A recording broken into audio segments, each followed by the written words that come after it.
আমি আমার 1 মণ ধান আপনার কাছে 1000 টাকা মূল্যে বিক্রি করব বলে বেচা কিনা চুক্তি হয় না বেচলাম বলতে হবে? বেচবো বললে বিক্রি হয় না বিক্রি করলাম বলতে হবে? হ্যাঁ, বিক্রি করলাম বলতে হবে। আর আপনিও আমার কাছ থেকে 1 মণ ধান 1000 টাকা মূল্যের বিনিময়ে কিনবো বললে কিনা হবে না কিনলাম বলতে হবে? কিনলাম বলতে হবে। ঠিক এই নীতিটা বহাল রেখে আল্লাহ বলেছেন, হে মুমিন মুসলমানেরা, তোমাদের জান মালের বিনিময়ে আমার জান্নাত তোমাদের কাছে বিক্রি করে দিলাম। ইশতারা বলেছেন, ইয়াশতারি বলেন। তোমাদের কাছে আমার জান্নাত বিক্রি করে দিলাম, তোমাদের জান মাল, এই 2টা মূল্যের বিনিময়ে। এবার এই বিক্রিটা সম্পন্ন হবে আমরা যদি বলি কিনব না কিনলাম। বলেন আপনারা কি বলবেন? আল্লাহকে কিনব বলবেন না কিনলাম? এবার মুমিনের সাথে আল্লাহর জান্নাত বেচা কেনার চুক্তি সম্পন্ন হলো। এখানে এসে নাস্তিকরা বাধা হয়ে দাঁড়ায়। নাস্তিকরা বলে, এই মুমিন মুসলমানেরা তোমরা অন্ধবিশ্বাসী, নিজের জানটা বিক্রি করে দিয়েছ যে জান্নাত কিনার আশায়, নিজের জীবনের উপার্জিত সমস্ত সম্পদ বিক্রি করে দিয়েছ যে জান্নাত কিনার আশায়। জান্নাতটা কি দেখছিলা কোনোদিন? তোমরা তো অন্ধবিশ্বাসী বলে না? নাস্তিকেরা আপনাদেরকে অন্ধবিশ্বাসী বলে। আপনাদের বোঝা দরকার, মুমিন মুসলমান অন্ধবিশ্বাসী নয়, নাস্তিকরা অন্ধবিশ্বাসী। এই 2টা কথা আগে বুঝুন। 1 নম্বর হইল মুমিনরা অন্ধবিশ্বাসী নয়, নাস্তিকরা অন্ধবিশ্বাসী। আগে বোঝার চেষ্টা করি নাস্তিক কিভাবে অন্ধবিশ্বাসী। প্রত্যেকটা নাস্তিক অন্ধবিশ্বাসী, একজন মুসলমান অন্ধবিশ্বাসী নয়। প্রতিটি নাস্তিক কোনো না কোনো একটা লোককে তার বাবা বলে দাবি করে কিনা, তার বাবাকেই তার জন্মদাতা মানে কিনা? মানে। তোমার বাবা যাকে বাবা ডাকো সেই যে তোমাকে জন্ম দিয়েছিল, তুমি কি দেখছিলা? তাহলে অন্ধবিশ্বাসী কে হইল? বলে সে দেখছিল যে এই লোকটারে বাপ ডাকে, এই লোকটাই তারে জন্ম দিয়েছিল, দেখছিল? তাহলে অন্ধবিশ্বাসী কে হইল? নাস্তিক। আপনারা একজনও অন্ধবিশ্বাসী না। এবার এটা বুঝুন, সারা দুনিয়ার সমস্ত মানুষের আদি পিতা হযরত আদম আলাইহিস সালাম।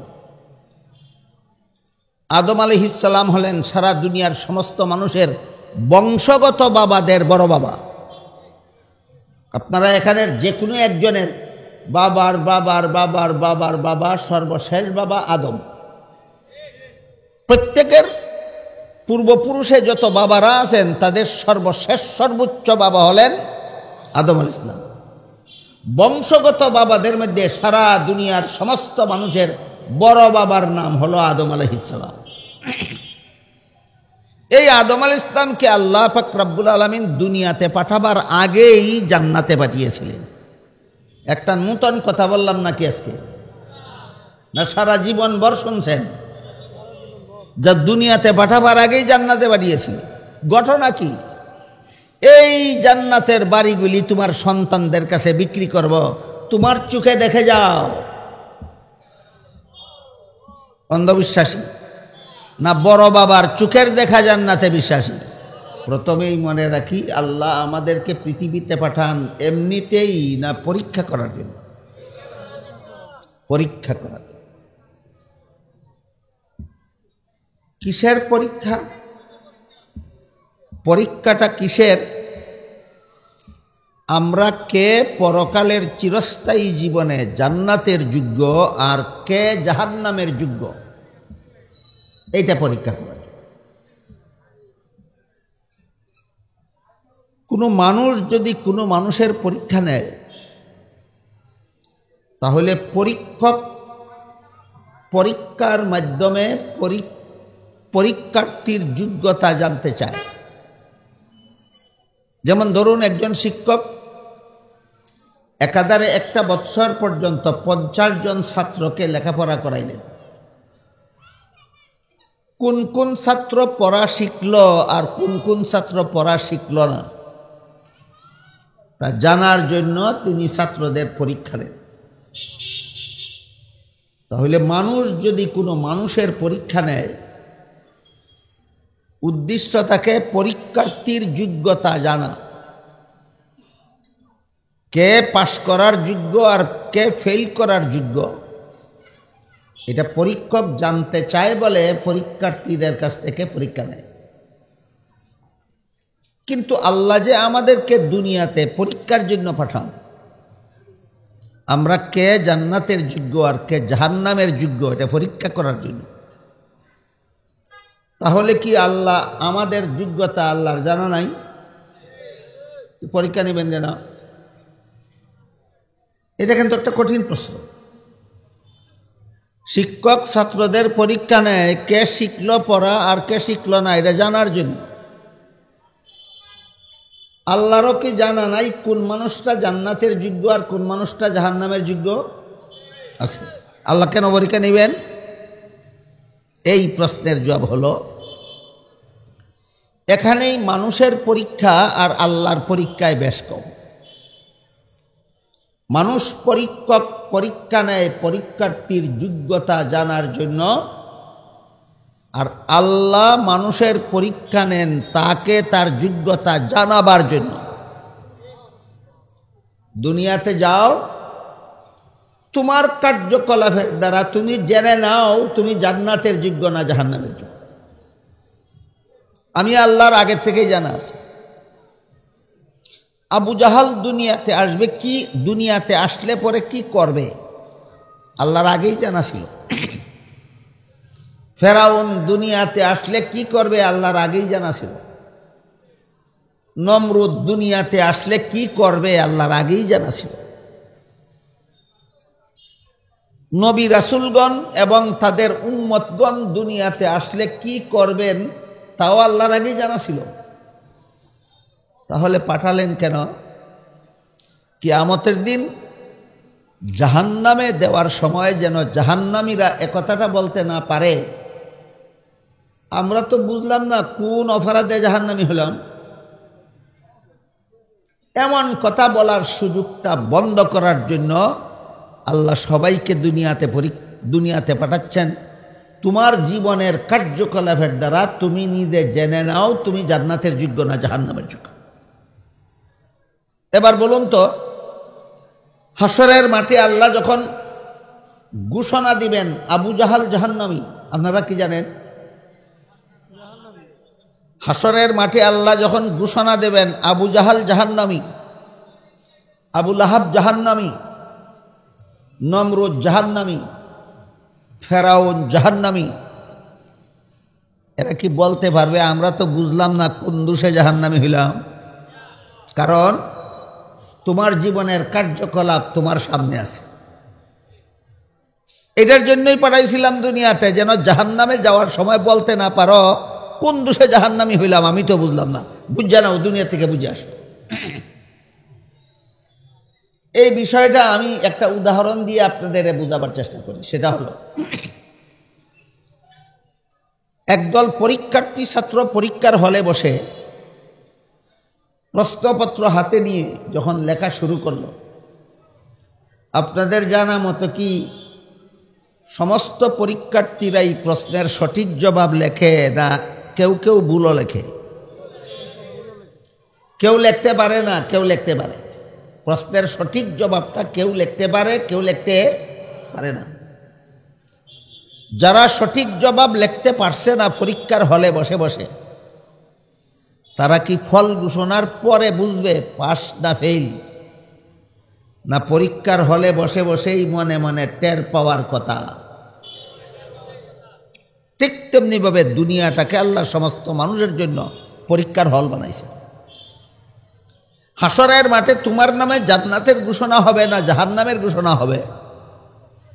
দুনিয়ার জীবনে তোমার কার্যকলাপের দিকে তাকালেই তুমি টের পাওয়ার কথা। কি বলে? টের পাওয়ার কথা না? তোমার কার্যকলাপের দ্বারা তুমি বুঝে নাও তুমি জান্নাতের যোগ্য না জাহান্নামের যোগ্য। যেন হাসরের মাঠে তোমাকে জাহান্নামী বলে ঘোষণা দিলে এই কথা বলতে না পারো, আমি তো বুঝলাম না কোন দোষে জাহান্নামী হইল। অথচ আল্লাহ পাক রব্বুল আলামিন যতগুলি মানুষ সৃষ্টি করেছেন, প্রতিটি মানুষের জন্যই জান্নাতে একটি করে বাড়ি নির্মাণ করেছেন। এমন একটা মানুষ আল্লাহ সৃষ্টি করেননি যার জন্য জান্নাতে একটা বাড়ি বরাদ্দ করেন। সমস্ত মানুষের জন্যই একটি করে বাড়ি আল্লাহ জান্নাতে বরাদ্দ করে রেখেছেন, কিন্তু ঘোষণা দিয়েছেন এই বাড়িগুলি আমি তোমাদের জন্য বরাদ্দ করেছি বিনামূল্যে বিতরণ করার জন্য নয়, ফ্রি দেওয়ার জন্য নয়। আমি আল্লাহর কাছ থেকে এই বাড়ি যার যার নামে বরাদ্দ করা বাড়িগুলি কিনে নিতে হবে, আর এই জান্নাতের বাড়িগুলি কিনে নেওয়ার জন্যই তোমাদেরকে দুনিয়াতে পাঠাচ্ছি। যারা আমার পরীক্ষায় পাশ করবে তারাই জান্নাতের খরিদ্দার হতে পারবে, যারা আমার পরীক্ষায় ফেল করবে তারা জান্নাতের খরিদ্দার হতে পারবে না। আল্লাহর কাছ থেকে জান্নাতের বাড়িগুলি কিনে নিতে পারবে কারা? এর বিবরণ দিয়ে আল্লাহ পাক রব্বুল আলামিন বলেন, ইন্নাল্লাহা আশতারা মিনাল মুমিনিনা আনফুসাহুম ওয়া আমওয়ালাহুম বিআন্না লাহুমুল জান্নাহ। আমার জান্নাতের তৈরি করা বাড়িগুলি আমি বিক্রি করব মুমিন মুসলমানদের কাছে। বেদিন কাফিরের নামেও জান্নাতে বাড়ি বরাদ্দ করা আছে। এরা ইসলাম ধর্ম গ্রহণ না করার কারণে এরা জান্নাত খরিদের কাস্টমার হওয়ার যোগ্যতা রাখে না, জান্নাত খরিদের কাস্টমার হওয়ার যোগ্যতা রাখে না। আমাদের বর্তমান সমাজে এই ব্যাপারটা নিয়ে দারুণ বিভ্রান্তি ছড়ানো হচ্ছে, এমন অপপ্রচার চালানো হচ্ছে যে ইসলাম ধর্ম যারা পালন করে তারাও আল্লাহর অনুমোদিত ধর্মই পালন করে, ভিন্ন ধর্ম যারা পালন করে তারাও আল্লাহর অনুমোদিত ধর্মই পালন করে বলে অপপ্রচার চালানো হচ্ছে। অথচ আল্লাহ পাক রব্বুল আলামিন কোরআনের এক আয়াতে বলেন, মান ইয়াবতাগি গায়রাল ইসলামি দীনান ফালান ইউকবালা মিনহু ওয়া হুয়া ফিল আখিরাতি মিনাল খাসিরিন। ইসলাম ছাড়া আর কোনো ধর্ম যারা পালন করবে তাদের ধর্ম কখনো আল্লাহর কাছে গ্রহণযোগ্য হবে না।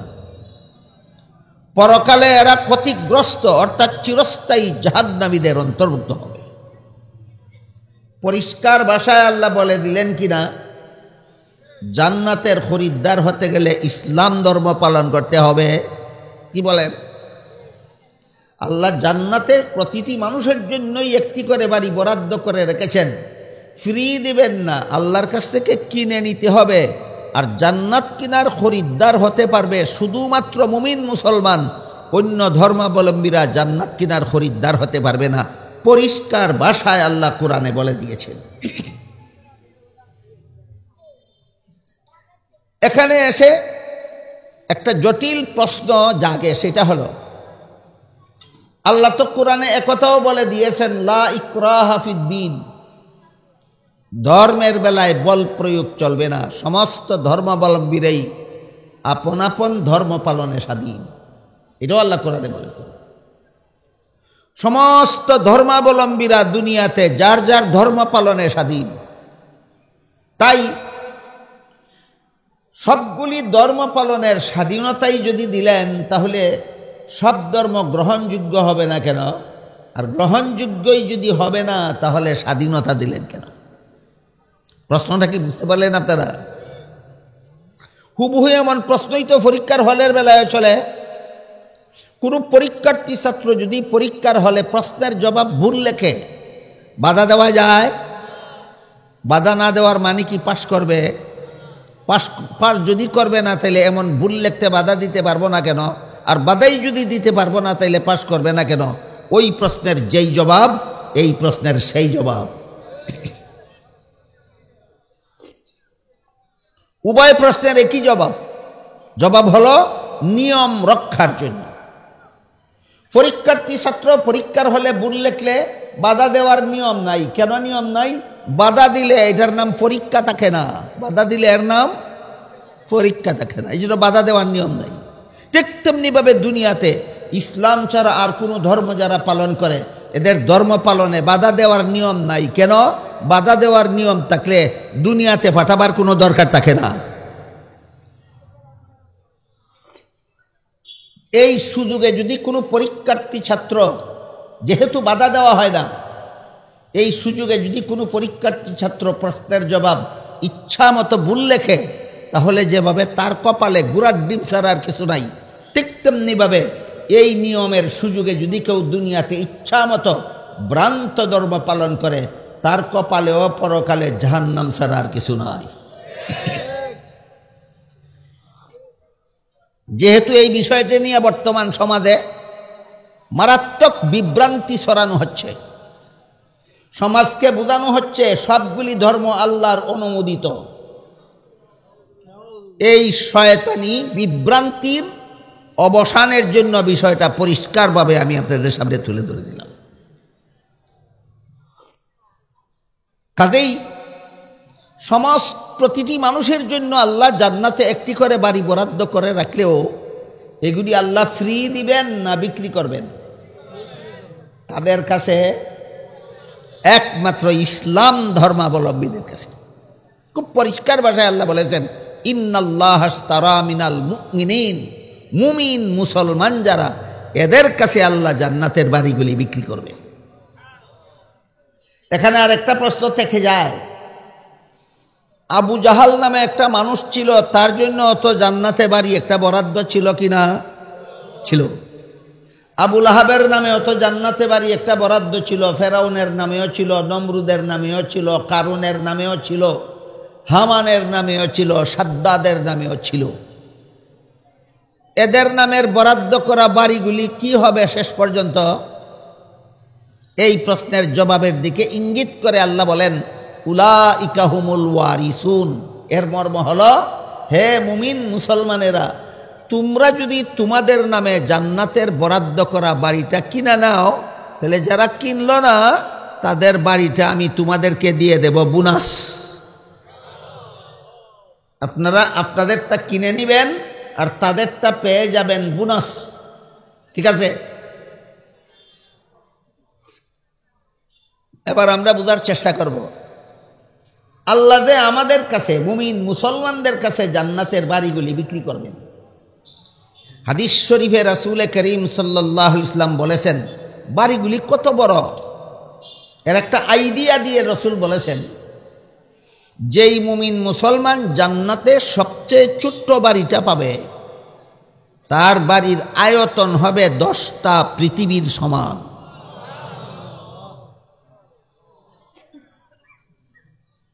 ধরেন আপনারা এখানে যারা বসা আছেন, আপনাদের মধ্যে যেই লোকটা সবচেয়ে ছোট্ট বাড়িটা পাবে জান্নাতে, কত বড় হবে?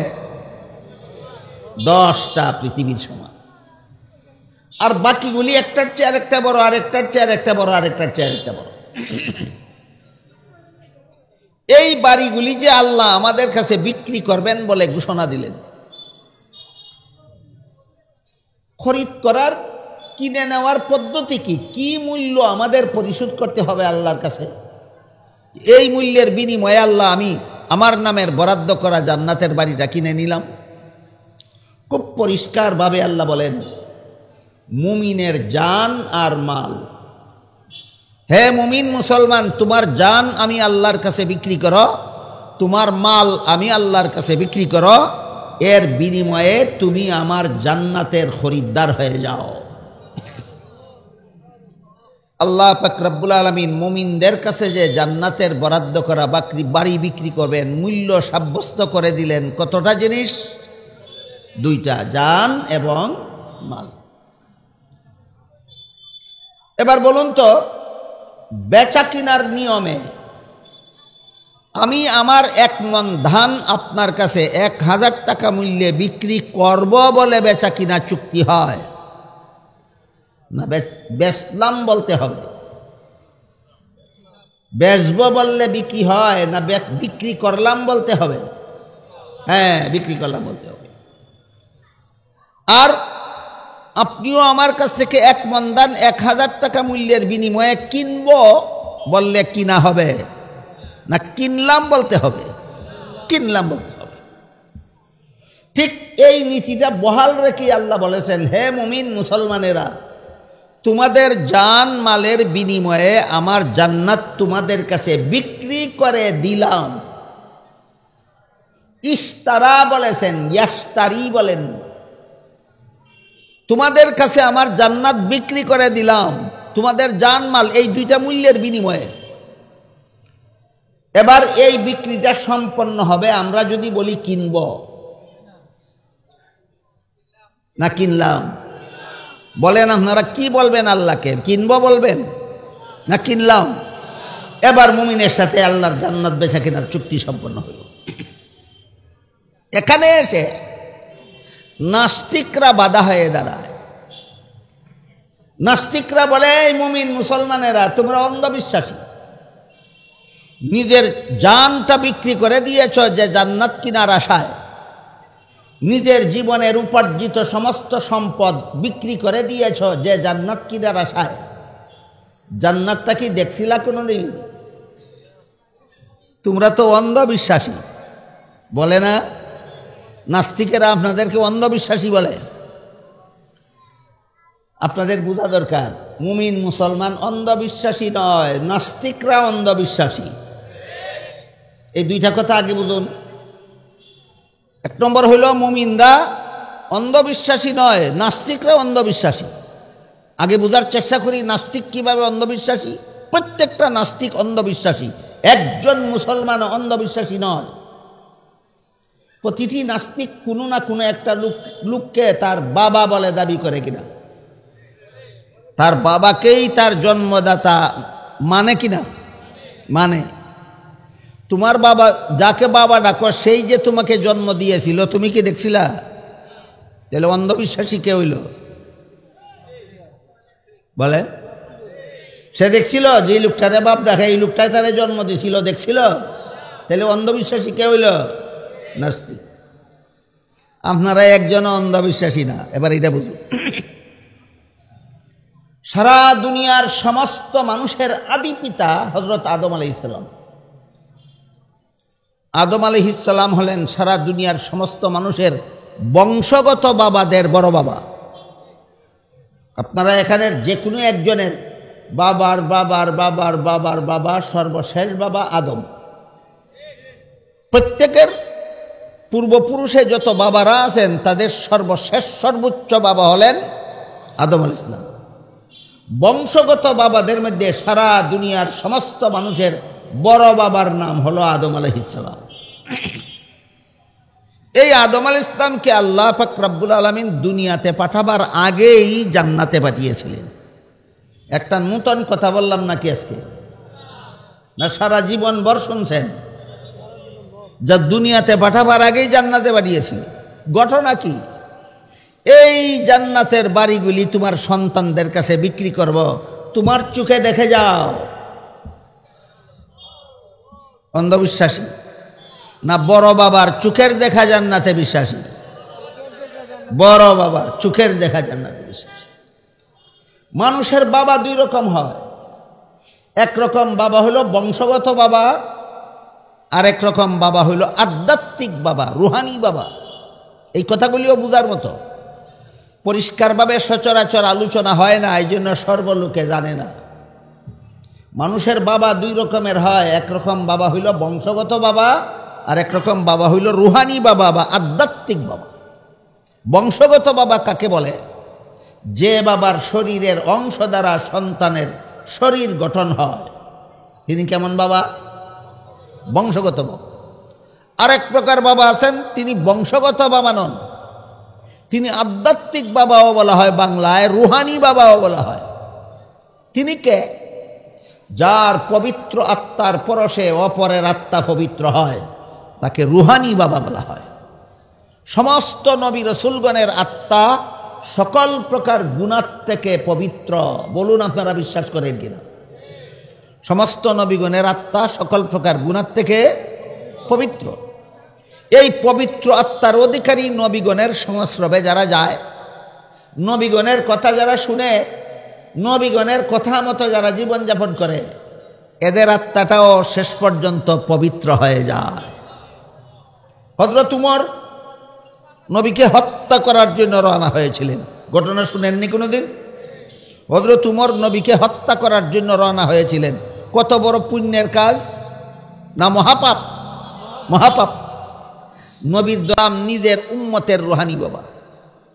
মুহাম্মদুর রাসূলুল্লাহকে আল্লাহ নিজের উম্মতেরও রুহানি বাবা বানাইছেন, সমস্ত নবী রাসূলগণেরও রুহানি বাবা বানাইছেন। এটা কিভাবে? সমস্ত নবী রসুলগণের কাছ থেকে আল্লাহ ওয়াদা নিয়া দুনিয়াতে পাঠাইছেন, লাতুমিনুন্না বিহি, মুহাম্মাদুর রাসূলুল্লাহর উপর ঈমান আনবা, ওয়াদা করিয়া দুনিয়াতে যাও। আদম থেকে ঈসা পর্যন্ত সমস্ত নবী রসুলগণকে আল্লাহ এই প্রতিশ্রুতি নিয়ে পৃথিবীতে পাঠিয়েছেন, মুহাম্মাদুর রাসূলুল্লাহর উপর ঈমান আনতে হবে।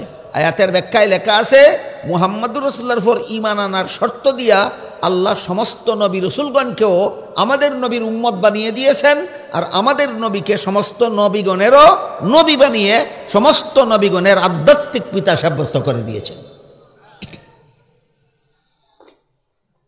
এবার বলেন, আমাদের বংশগত বাবাদের মধ্যে সবচেয়ে বড় বাবাকে? রুহানি বাবাদের মধ্যে সবচেয়ে বড় বাবাকে? মুহাম্মাদুর রাসূলুল্লাহ। আদমকে দুনিয়াতে পাঠাবার আগেই জান্নাত দেখাইয়া দিলেন, আর রুহানি বড় বাবাকে দুনিয়ার থেকে বিদায় দেওয়ার আগেই মেরাজের রাত্রে দাওয়াত কইরা নিয়ে জান্নাত দেখাইয়া দিলেন। কতজনের চোখের দেখা জান্নাতে আপনারা বিশ্বাসী? দুই বড় বাবা, একজন বংশগত বড় বাবা আদম, আরেকজন রুহানি বড় বাবা মুহাম্মাদুর রাসূলুল্লাহর চোখে দেখা জান্নাতে মুমিন মুসলমান বিশ্বাসী, নাস্তিকদের মতো অন্ধবিশ্বাসী নয়। আমার কথা বুঝে থাকলে এবার বলুন তো, আপনারা অন্ধবিশ্বাসী না নাস্তিকরা অন্ধবিশ্বাসী?